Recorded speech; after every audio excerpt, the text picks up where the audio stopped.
There's a reason why vintage 90s films hold a special place in our hearts and why we all try to achieve that 90s nostalgic look. In this video, we're gonna talk about how to take your digital, modern 4K footage and turn it into the filmic, nostalgic, vintage, classic 90s look that we all know and love with Adobe Stock.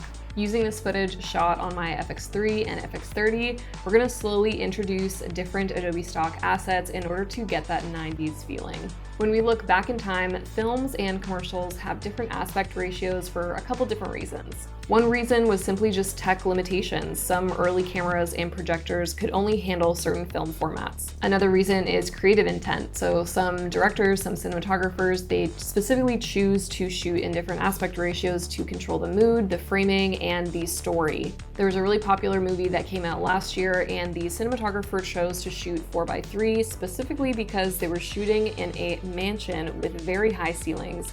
And in order to actually see the scale of this, they chose to shoot with that aspect ratio, which then kind of connects your cinematography and your framing with your story. To recreate that when shooting 16:9 digitally, you can throw a frame over top of your footage. You can find a ton of these on Adobe Stock by simply searching film frames and see what comes up. There's a lot of 4K HD options. Your credits will vary depending on which one you choose, but something like this is really cool. So you are essentially using this as a layer on top of your footage. So now that we've talked about frames, let's talk about the second way to get that nostalgic feeling. Let's talk about film flares. This is a really good way to transition between shots. If you were to have shot this on film, I have never shot on film before, I've never developed film, but the character and texture that you might think of are actually sometimes the result of mistakes during the processing of film. So something like this, a film burn happens when a roll of film is exposed to light before being properly sealed or loaded.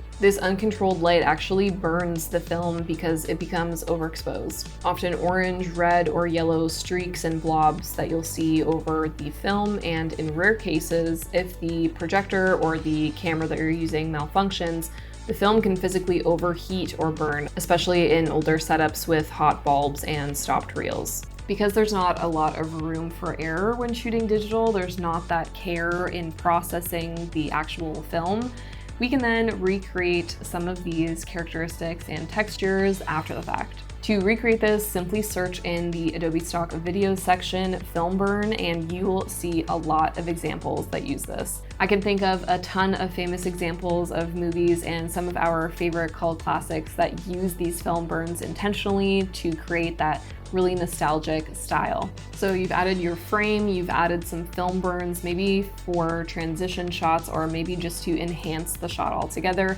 The last way to really bring it home and sell this digital to film look is to add film grain. The beautiful thing about film texture and film grain is that it really shows the imperfection of film, and with digital you really don't get that. Everything is crystal clear, you have all these pixels in place, you have 4K footage now, so you are essentially trying to go back in time and get the texture and the grain out of your film. Adding film grain and texture as a layer on top of your footage is one really good way to maintain the integrity of your original file, but adding texture on top, allowing you to really get the film look, or at least as close to the film look as possible. We're gonna head back to Adobe Stock to search for some film grain. There's gonna be a lot on here, I already know. They have a ton of results. It literally says 75,000 results. You're gonna see a lot of these videos are black and white, and when we download these, we're going to adjust the blend mode, and this will make sure that the texture of these videos come out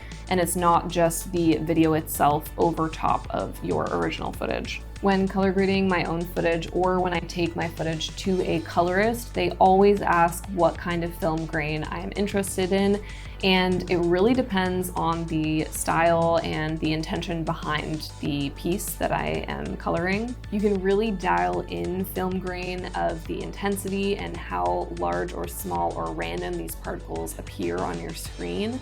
And it made me think, like, why are all these particles so random? Like, why is film grain a thing? And so obviously I had to search it and Google it, and this is what I found.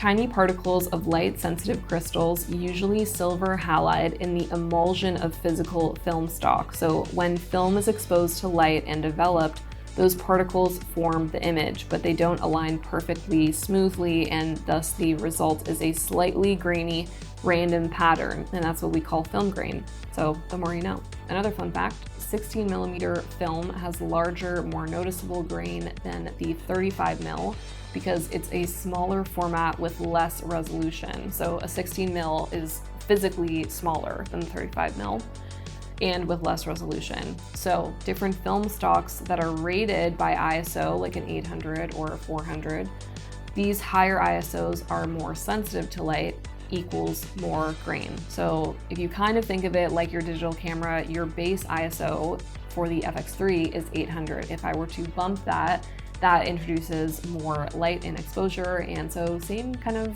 situation for film grain. So very interesting. So once we have imported our footage that we want to zhuzh into this filmic look, we're gonna hit Shift 5 to bring up the effects control menu.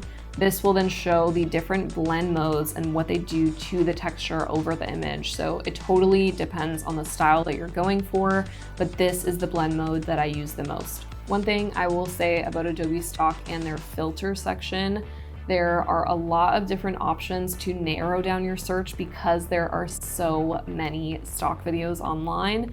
You can search generative AI, maybe exclude AI. You can search for your orientation. So if you only want videos to show up that are vertical, you can have that option. Maybe exclude, include people. The shot size, so close-ups, mediums, and duration. You've got all these filters, which is very convenient. So if you have a very specific image in your mind that you want to search for, that is a perfect way to narrow down your results. Now, hopefully I have convinced you that you can shoot digital and convert it to film. I know it's not the same, but it is very close. So check out Adobe Stock to help inspire you to create some nostalgic 90s themed assets, and subscribe to the Adobe Creative Cloud YouTube channel. Maybe next time I will actually be shooting on 16mm film, but until then, Adobe Stock has my back.